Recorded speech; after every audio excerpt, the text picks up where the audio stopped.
Maharashtra superfast news चॅनलमध्ये आपले सहर्ष स्वागत आहे।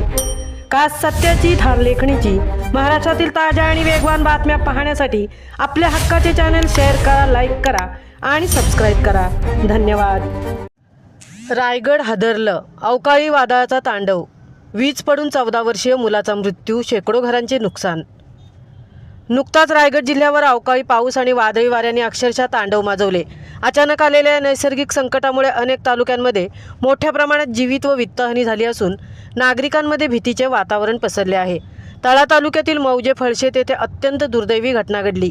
वीज कोसळून वेदांत साळुंके वय वर्ष 14 या अल्पवयीन मुलाचा मृत्यू झाला। या घटनेमुळे परिसरात हळहळ व्यक्त होत आहे। तसेच अनेक गावांमध्ये घराचे अंशतः नुकसान झाले। सुधागड तालुक्यात वादळाने मोठा फटका दिला असून 6 गावातील तब्बल 24 घरांचे नुकसान झाले आहे। निलेश गणपत तटकरे कवळे यांच्या पोल्ट्री शेडचे छप्पर उडाल्याने जवळपास 1,500 ते 2,000 कोंबड्यांचा मृत्यू झाला। त्यामुळे पोल्ट्री व्यावसायिकांचे मोठे आर्थिक नुकसान झाले आहे।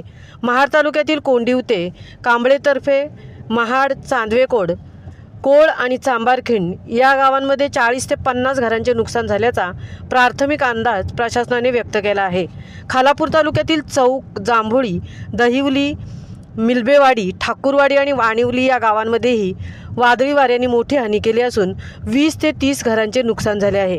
म्हसळा तालुक्यातील सांदेरी गावात काही घरांचे नुकसान झाले असून प्रशासनाकडून पंचनामे सुरू करण्यात आले आहेत। दरम्यान अवकाळी पाऊस व वादळी वाऱ्यांमुळे शेतकरी, बागायतदार आणि नागरिकांचे मोठे नुकसान झाले असून शासनाने तातडीने मदत जाहीर करावी अशी मागणी जोर धरू लागली आहे। महाराष्ट्र सुपरफास्टसाठी मितेश नवलेसह तृप्ती भोईर, रायगड।